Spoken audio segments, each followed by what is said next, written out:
Hello friends, welcome to the solitude education. Now eccentric welded connection पढ़ रहे हैं बच्चे और उसमें भी out of plane eccentricity. Previous lecture में मैं कुछ क्वेश्चंस मैंने कराया था आपको, वो भी इंजीनियरिंग सर्विस में आया हुआ था। नाउ नेक्स्ट क्वेश्चन, इसी सीरीज का अगला क्वेश्चन पढ़ो बच्चे। ये भी क्वेश्चन में अगर बात करता हूँ तो ये भी इंजीनियरिंग सर्विस में आया है 2016 के अंदर। 10 नंबर की प्रॉब्लम थी और अच्छी खासी प्रॉब्लम थी ये, ठीक है। पढ़ो क्वेश्चन क्या है। A welded bracket connection is shown in figure. ये एक वेल्डेड ब्रैकेट कनेक्शन दिया हुआ है आपको। It support a factor load of 150 kilonewton. एक फैक्टर लोड है 150 किलोन्यूटन का at a distance of 120 mm from the face of the column. Column के फेस से कितनी डिस्टेंस पे है? 120 mm की डिस्टेंस पे, ठीक है। From the face of the column design the fillet weld on two side. Fillet weld को डिजाइन करना है। टू साइड का मतलब है कि एक तो वेल्ड यहाँ पे हो रखा है, एक दूसरे फेस पे भी वेल्ड हो रखा है, ठीक है। यानी कि वह वाले पोर्शन पे वेल्डिंग हो रखी है। Grade of the steel is Fe 410 and Fy की वैल्यू 250 मेगापास्कल दी हुई है, ठीक है।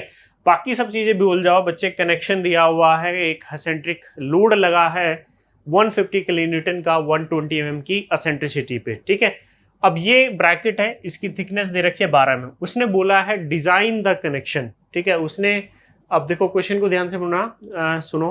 उसने क्वेश्चन में क्या बोला है? Design the fillet weld. Weld को डिजाइन करना बोल रहा है। डिजाइनिंग का मतलब यहाँ पे उसने एक तो डेप्थ से है कि भाई ये डेप्थ कितनी होगी। डिजाइन का मतलब बच्चे क्या है कि ये जो डेप्थ है, now depth of the connection, यानी कि डेप्थ ऑफ द वेल्डिंग कितनी होगी, ये पूछना चाह रहा है आपसे यहाँ से। Simply size of the weld, size भी एक डिजाइनिंग का ही पार्ट है, तो साइज भी हम पता कर लेंगे। साइज तो सिंपल पता करने के तरीके हैं और डिजाइनिंग के भी, ठीक है।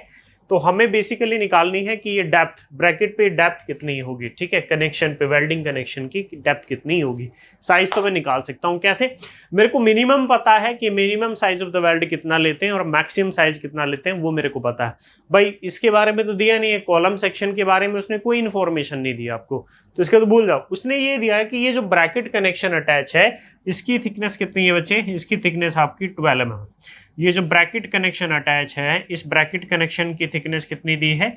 इस ब्रैकेट कनेक्शन की थिकनेस दी है 12 mm। कितनी दे रखी है बच्चे? 12 mm दे रखी है इस ब्रैकेट कनेक्शन की थिकनेस। तो अगर मैं मिनिमम साइज ऑफ वेल्ड की बात करूं तो 12 mm अप टू 12 mm अगर थिकनेस होती है तो कितने होते हैं? मिनिमम साइज ऑफ वेल्ड कितना होता है 12 mm थिकनेस के लिए? वो होता है, कितना होता है बच्चे? 5 mm। ये सबको पता है।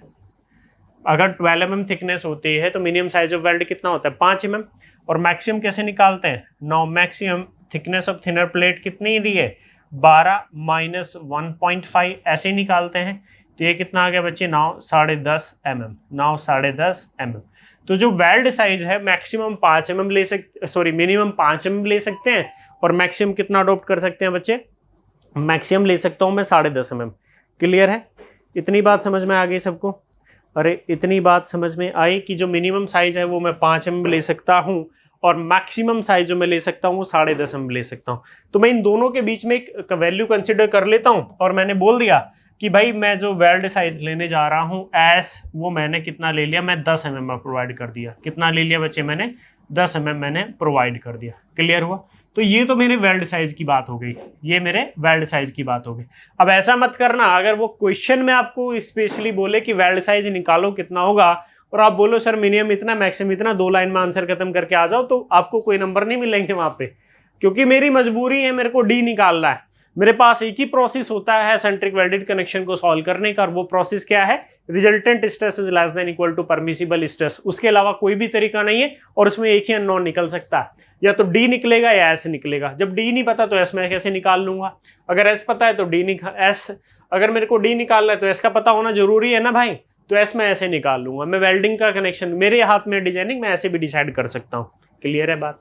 समझ में आई सभी को बातें? चलो, अब इतना तो समझ में आ गया बच्चे कि आपने जो कनेक्शन ले रखा है उसमें 10 mm का वेल्ड साइज, यानी कि ये जो कनेक्शन आप कर रहे हैं ये 10 mm का है, ठीक है। समझ में आ गई बात?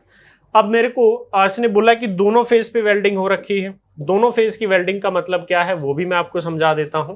दोनों फेज पे वेल्डिंग का मतलब ये है कि बच्चे, नाउ दोनों फेज पे वेल्डिंग का मतलब ये है कि मान लो कि ये आपका कनेक्शन हो रखा था, तो एक आपकी वेल्डिंग हो रखी है नाउ ऑन दिस फेस, एक आपकी वेल्डिंग हो रखी है दिस फेस, इस वाले फेस पे, और दूसरी वेल्डिंग हो रखी है आपकी इस वाले फेस पे, ठीक है, दूसरी वेल्डिंग हो रखी है आपकी इस वाले फेस पे।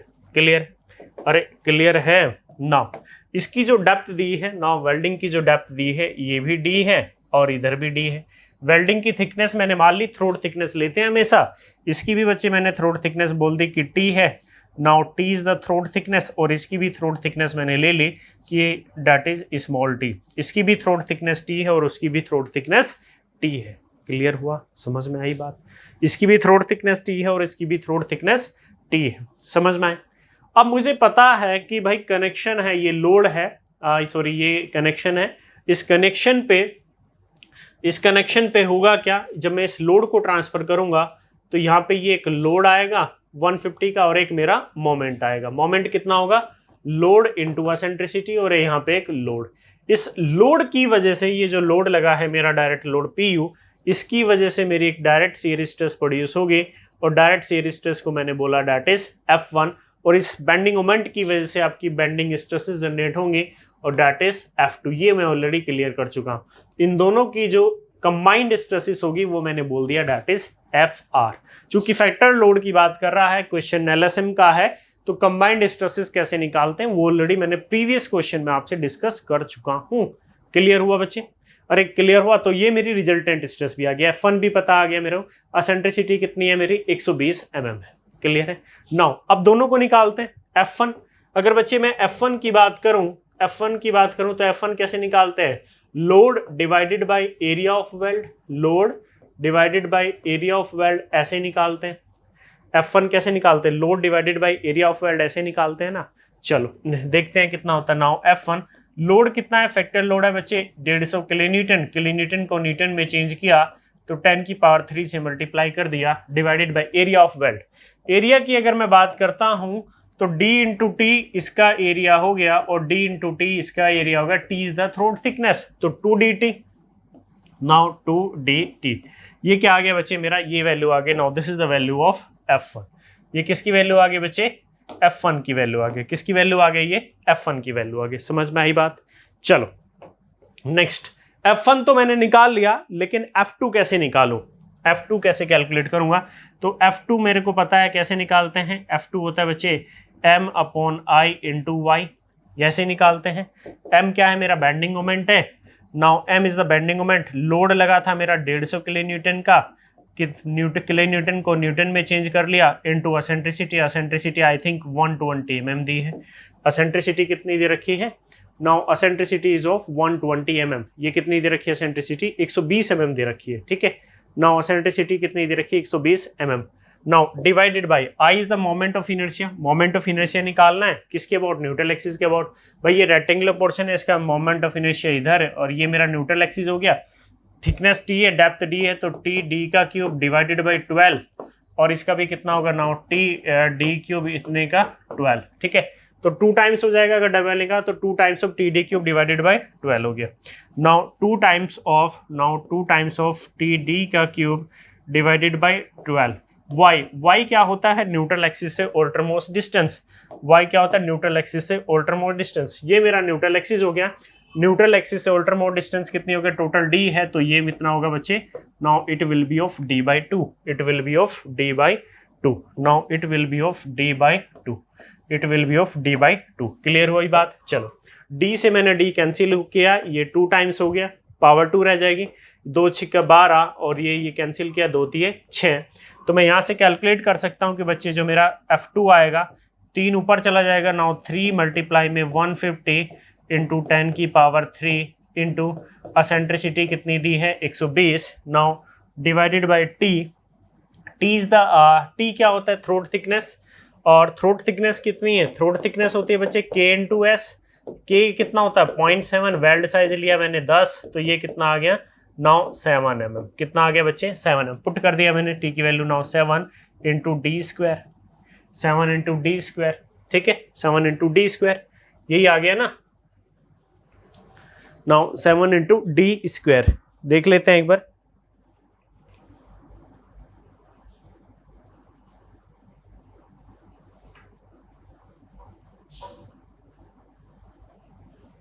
यस, ये वैल्यू आ रही है। इसको कैलकुलेट कर लेते हैं कैल्सी में। इसको कैलकुलेट करो बच्चे, कितना आ रहा है? नाउ 3 इंटू 150 इंटू 10 की पावर 3 मल्टीप्लाई में 120 divided by 7. Now it is coming out to be F2 की जो वैल्यू आ रही है. Now F2 is yes 777. Now the value of F2, जो बच्चे F2 की वैल्यू मेरी यहाँ से कैलकुलेट होकर आएगी, डैट इज 7714.285 इंटू 10 की पावर 3 डिवाइडेड बाई कितना हो गया, that is of D square, that is divided by D square. ये वैल्यू आ जाएगी बच्चे किसकी, ये आपकी वैल्यू आ गई, डैट इज F2. ये आपकी F2 की वैल्यू आ गई. क्लियर है बच्चे, किसकी वैल्यू आ गई, F2.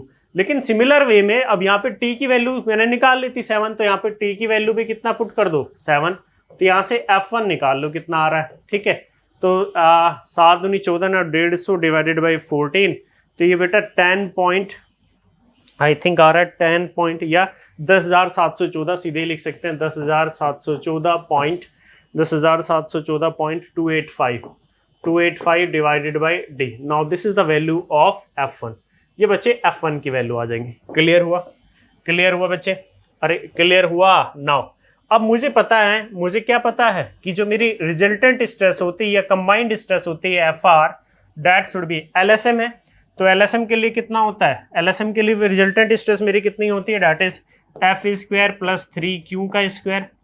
Q is the shearing stress, यही होता है ना. F2 क्या थी मेरी बेंडिंग स्ट्रेस, तो ये बच्चे मेरी F हो गई, और जो ऊपर मैंने निकाली थी वो मेरी शेयरिंग स्ट्रेस थी. तो शेयरिंग स्ट्रेस को मैंने किससे रिप्रेजेंट कर दिया, Q से रिप्रेजेंट कर दिया. ये मेरी शेयरिंग स्ट्रेस होगी, दैट इज Q. यही होती है बच्चे. चलो इसको निकालो रिजल्टेंट स्ट्रेस को. नाउ अब मुझे पता है कि सेफ्टी तभी होगी कनेक्शन की जब मेरी resultant stress FR that should be less than equal to the permissible stress FS. यही होगा. नाउ अब मेरी जो रिजल्टेंट स्ट्रेस है, now that will be square root of या combined stress F square. F is the bending stress. F क्या है बच्चे, मेरी बेंडिंग स्ट्रेस है. F मेरी क्या है, बेंडिंग स्ट्रेस. कितनी वैल्यू है बेंडिंग स्ट्रेस की, दैट इज 7714.285 इंटू 10 की power 3 divided by D square, divided by D square इतने का square plus of 3 times of Q square. Now 3 times of Q square. Q की वैल्यू कितनी है, now this is the value Q, 10,714.285. Now the value is 10,714.285 divided by D इतने का square, it is less than equal to, वो किसके बराबर होगा, now it is less than equal to FS क्या होती है मेरी परमिसिबल शेयरिंग स्ट्रेस कितनी होती है, FU upon √3 into gamma MW. FU कितना होता है वेल्डिंग कनेक्शन के लिए बच्चे, सबको पता है कितना होता है 410 divided by √3. Gamma MW is the partial safety factor, कितना होता है, दैट इज 1.25. यही होती है बच्चे. चलो इसकी कैलकुलेशन कर लो, दोनों साइड का स्क्वायर कर देते हैं, इसको फ्री कर देते हैं इधर से. नाउ ये हो गया बच्चे 7714.285 इंटू 10 की पावर 3 इतने का स्क्वायर डिवाइडेड बाई डी की power 4 plus 3 times of 10,714.285 divided इतने का square divided by D square is less than equal to square कर दिया तो इधर से स्क्वायर रूट हट जाएगा. तो उसकी कैलकुलेशन कर लेते हैं. ना 410 डिवाइडेड बाई इतने का square, its value it is coming out to be of 35,861.33. ठीक है. नाउ ये मेरी वैल्यू आ गई. क्लियर हुआ बच्चे. चल बैलेंस के लिए इधर डी की स्क्वायर है, इधर डी की पावर 4 है, इधर डी की पावर 4 है, इधर डी स्क्वायर है. तो मेरे को एक बात बताओ यार, अगर मैं इधर भी डी स्क्वायर का मल्टीप्लाई कर लूँ और इधर भी डी स्क्वायर का मल्टीप्लाई कर लूँ तो किसी को कोई फर्क पड़ेगा, आंसर विल बी नो. करो चलो इसको. और डी की पावर 4 फिर उधर ले जाना डी की पावर 4 को. तो वी कैन राइट, मैं इसको ऐसे लिख सकता हूँ नाउ 7714.285 इंटू 10 की पावर 3 इतने का स्क्वायर प्लस 3 टाइम्स ऑफ 10,714.285 इतने का square D square less than equal to 35,861.33 D की पावर 4. यही हो सकता है, अरे यही होगा ना. अरे यही होगा ना बच्चे। चलो अब ये हो गया मेरा, इसको सारे कंट को उधर ले जाओ तो नाउ ये मेरा हो गया नाउ 35,861.33 डी की पावर 4 -3 टाइम्स ऑफ 10,714.285 इतने का square D square minus 7714.285 into 10 की पावर 3 इतने का square that should be greater than equal to 0। यही होगा। इसको सॉल्व करो यार। इसको मैंने कर लिया इक्वेशन, अननोन डिग्री मेरी 3 है, तो चलो इसको करते हैं। डिग्री वैसे 4 है, लेकिन मैं इसको डी स्क्वायर को आप क्या मान लो, डी स्क्वायर को बच्चे आप क्या मान लो, डी स्क्वायर को आप सिंपली एक्स मान लो। इसको कैसे सॉल्व करोगे कैल्सी में, आप डी स्क्वायर को एक्स मान लेना, ठीक है। तो ये एक्स आ जाएगा, ये एक्स स्क्वायर यानी कि एक्स के सेकंड डिग्री हो जाएगी। एक्स की वैल्यू निकाल लो, एक्स को डी स्क्वायर के बराबर पुट कर देना। तो मैंने भी ये किया कैल्सी में। नाउ डिग्री मैंने मान ली, नाउ 35,861.33 माइनस 3 मल्टीप्लाई 10,714.285 इतने का स्क्वायर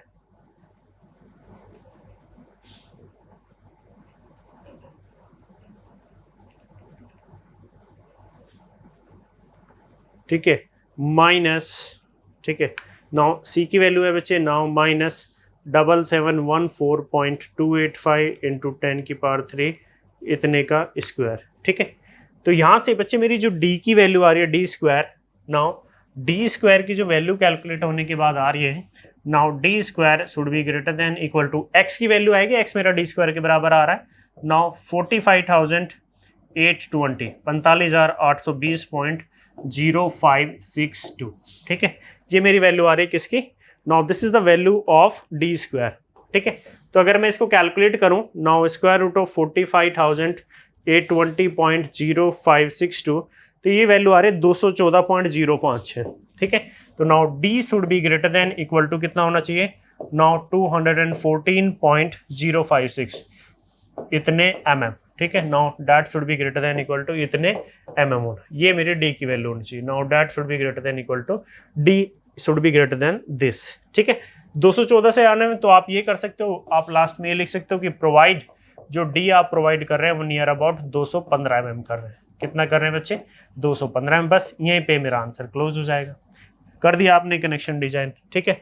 आप बस नीचे इतनी बात लिख सकते हैं कि 10 mm का वेल्ड साइज प्रोवाइड किया है और जो डेप्थ की है प्रोवाइड वो कितनी दी है, 215 mm आपने वेल्ड साइज प्रोवाइड की है, ठीक है।